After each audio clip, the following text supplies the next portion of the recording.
Voy a regresar a Washington, en los Estados Unidos, con Kevin Casas Zamora. Él es director del programa de Estado de Derecho, de Diálogo Interamericano. Señor Casas, antes de irme a comerciales, estábamos hablando con este diputado, este reconocido diputado venezolano, sobre la estrategia que debe emprender en este momento la oposición. ¿Usted cree que la oposición debe buscar un diálogo con un gobierno que parece sordo a la búsqueda de un consenso?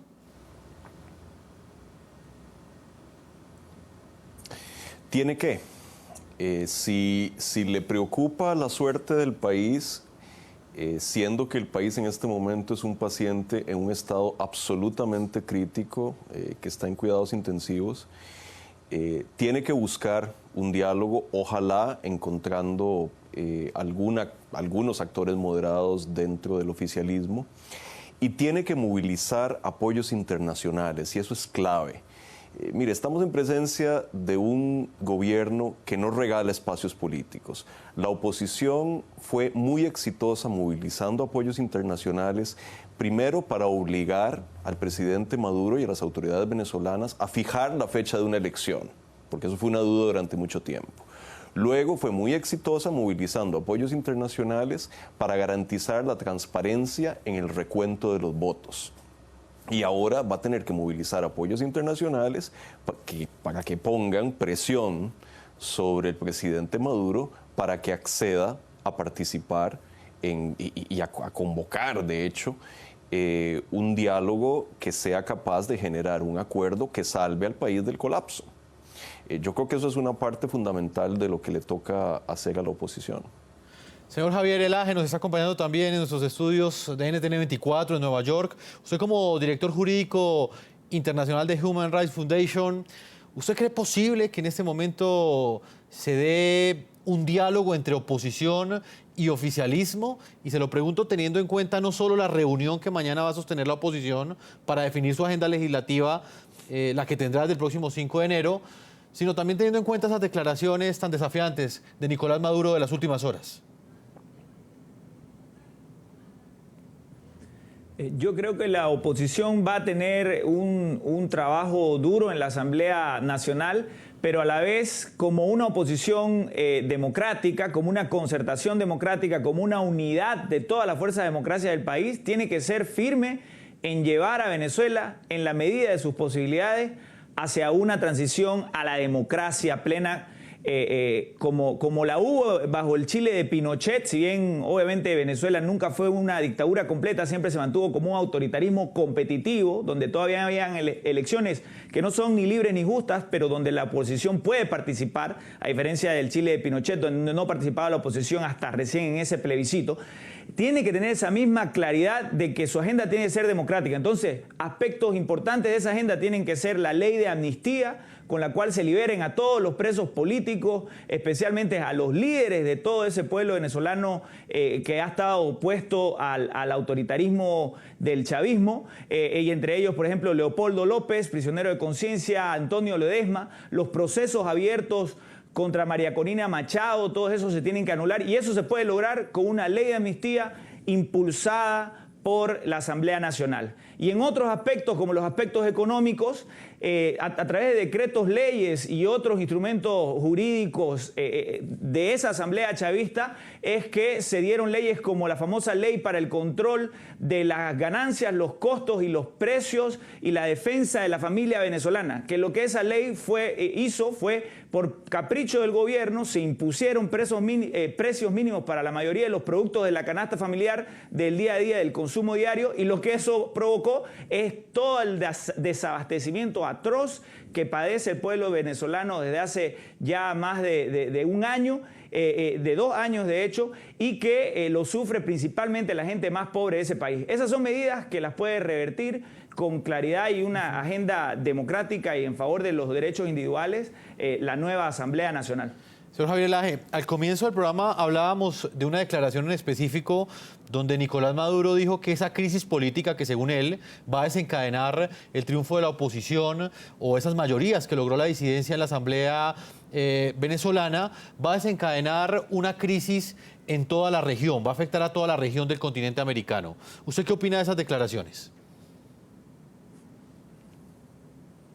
Mire, me parece descabellado, ¿no? Porque el rol que jugó Venezuela en toda la región no ha sido más que un rol, muy pernicioso para los derechos humanos y para la democracia. En el año 2001, cuando Venezuela, el gobierno chavista apenas tenía 2 años en el gobierno y todavía no había mostrado los colmillos autoritarios, en ese año se aprobó todo el continente americano, 34 democracias, excluida Cuba, por supuesto, que es una dictadura que tiene 56 años en el poder, se aprobó la Carta Democrática Interamericana y se dijo nunca más volvemos a los gobiernos autoritarios, nunca más volvemos al fujimorismo autoritario que cerró el parlamento opositor, nunca más volvemos a la dictadura de los 70 y no volvemos a las dictaduras comunistas tampoco, como la hubo en Nicaragua en su momento y como la hay todavía en Cuba. Ese era el clima latinoamericano en el 2001. Y gracias en gran medida al gobierno autoritario de Hugo Chávez, que tenía una billetera gigante con el dinero del pueblo venezolano, de sus recursos naturales, lo regaló y promovió líderes autoritarios competitivos, es decir, no dictatoriales completamente, pero autoritarios competitivos en Bolivia, en Nicaragua, en Ecuador, y perdió elecciones, por suerte, en México, perdió, y a pesar de haber apoyado al líder peruano, él se mantuvo, sin embargo, siendo democrático, pero trató de financiar en lo más posible el autoritarismo. Y ni qué se diga el autoritarismo cubano. A Cuba le dio un ala de vida que solamente le había dado antes la Unión Soviética y permitió que la dictadura cubana se vuelva más fuerte y pueda reprimir de manera más eficiente todavía a sus ciudadanos. Entonces, no ha jugado ningún rol positivo Maduro, de manera que, al contrario, la caída de este régimen venezolano, la transición de este régimen autoritario a una democracia, lo que va a traer son buenas noticias para toda América Latina, al contrario de lo que afirma él, ¿no? Pues vamos a hablar precisamente sobre eso en este informe que hemos preparado. El pasado 22 de noviembre, Argentina escogió en segunda vuelta electoral a su nuevo presidente. Y el pasado domingo se celebraron elecciones parlamentarias en Venezuela. Ambos procesos, aunque distintos, mostraron una similitud. Los gobiernos de izquierda en América Latina sufrieron una contundente derrota. El presidente de Bolivia, Evo Morales, ha reconocido que no le gusta leer. Sin embargo, está claro que sí sabe interpretar que la izquierda en el continente americano no pasa por su mejor momento. Una reflexión para ver cómo debemos defender nuestras revoluciones democráticas. Una reflexión que es importante tomar en cuenta donde hay procesos de liberación. Aunque Morales goza de un recién posesionado segundo mandato, los proyectos de izquierda de Venezuela, Argentina y Brasil atraviesan una crisis de credibilidad, aunque con matices diferentes. Por ejemplo, en Venezuela, donde la oposición obtuvo una abrumadora mayoría en los comicios parlamentarios, en los que logró 112 escaños, la crisis económica fue un factor clave para terminar con 16 años de hegemonía chavista en la Asamblea Nacional. La derrota se produjo en medio del derrumbe de los precios del petróleo, a su mínimo en los últimos 7 años, $34 por barril, un factor crítico para un país que obtiene el 96% de las divisas del crudo. Durante el gobierno del presidente Hugo Chávez, el denominado oro negro llegó a venderse hasta por $132 por barril, lo que le permitió llevar a cabo una millonaria inversión social y afianzar su liderazgo con sus vecinos de la región. Además de la caída de la cotización del crudo, las denuncias de corrupción y de falta de libertades democráticas produjeron un hundimiento de popularidad de Nicolás Maduro de hasta un 22%, según la firma Data Analysis. En Argentina ocurrió algo similar, pero con diferente coyuntura. Con más del 51% de los votos, el empresario Mauricio Macri puso fin a 12 años de gobiernos sucesivos de Néstor y Cristina Kirchner. El factor económico también fue clave. El país termina el año con un aumento de precios entre el 15 y el 20% según el Ministerio de Economía y una serie de denuncias de corrupción que salpican a emblemáticas figuras del kirchnerismo. Vemos que se intenta, y en algunos casos se logra, en distintos países de la región, cambiar lo que fue y lo que es y lo que seguirá siendo, porque más tarde o más temprano, en esta década la gente ha logrado derechos, ha conquistado responsabilidades. En Brasil, el gran proyecto de izquierda en América Latina amenaza con derrumbarse. La presidenta Dilma Rousseff está envuelta desde hace meses en escándalos de corrupción y afronta un pedido de destitución en el Parlamento. Aunque es posible que Rousseff no sea destronada del poder, su capital político ha quedado en entredicho. El desgaste de la izquierda, pero a menor medida, también tiene síntomas en otros países como Bolivia, donde el presidente Evo Morales perdió terreno en las pasadas elecciones regionales, mientras que su par de Ecuador, Rafael Correa, desistió de postularse a un tercer mandato en el 2017. ¿Se avecina un giro político en América Latina? Esa es la pregunta que tratan de resolver los expertos tras las inéditas derrotas de las fuerzas políticas afines al llamado socialismo del siglo XXI.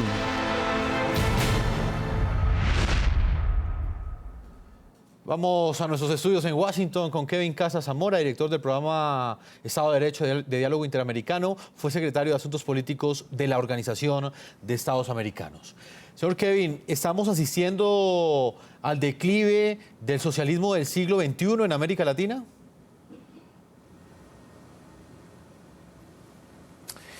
Yo sí creo que estamos presenciando el fin de un ciclo.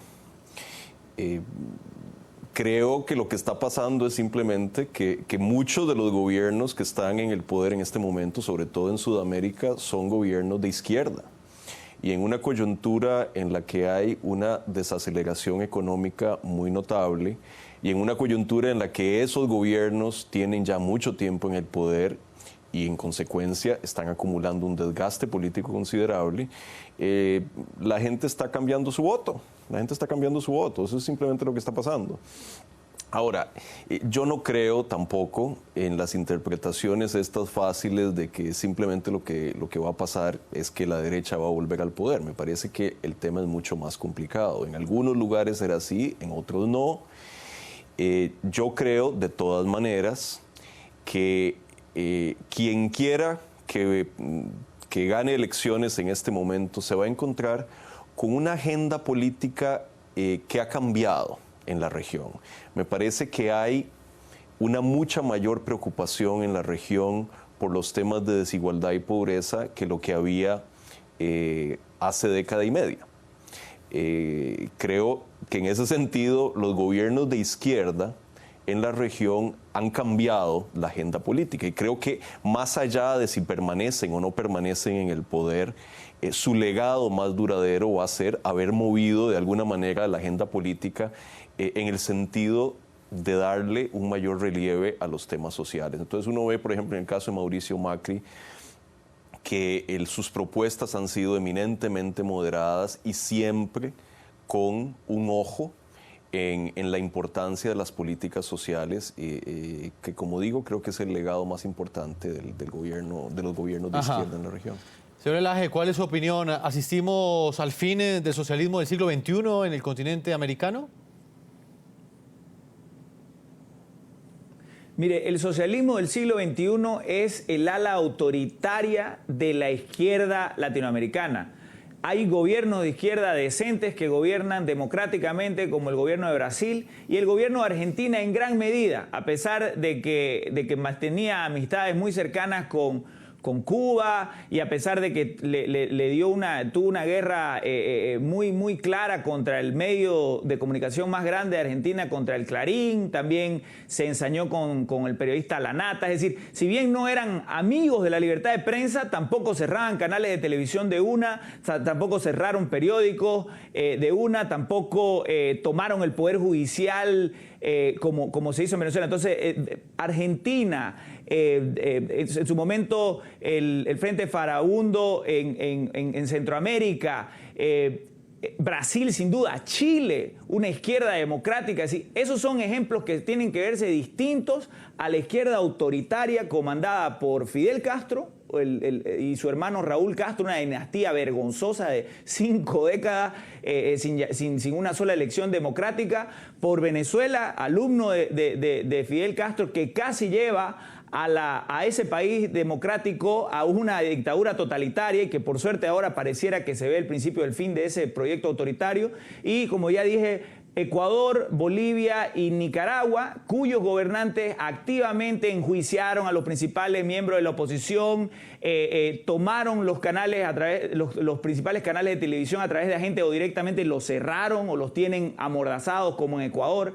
Esos son otros gobiernos, son lo que se llaman autoritarismos competitivos. Lo más importante, por tanto, para mí no es analizar este tema entre izquierda y derecha. Yo me considero una persona de izquierda, pero democrática, ¿no? Entonces, y lo mismo, las personas que se consideran de derecha tienen el derecho a ser conservadores, a considerarse de derecha, pero siempre y cuando rechacen a la derecha autoritaria, ¿no? A la derecha pinochetista, a la derecha de Videla, a la derecha de las dictaduras anticomunistas militares. Eso es lo importante. Ajá, el señor juego Laje. democrático tiene que darse entre una izquierda y una derecha, pero ambos tienen que estar conscientes de valorar las instituciones de la democracia que permita esa alternancia en el poder entre izquierda y derecha y de rechazar los extremos autoritarios.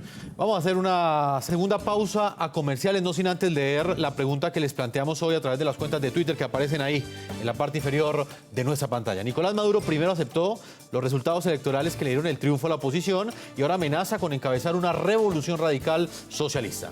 ¿Ustedes qué opinan de ese doble discurso del mandatario venezolano? Sus opiniones en las cuentas de Twitter del programa La Noche. Una pausa y ya regresamos a la parte final de este programa La Noche.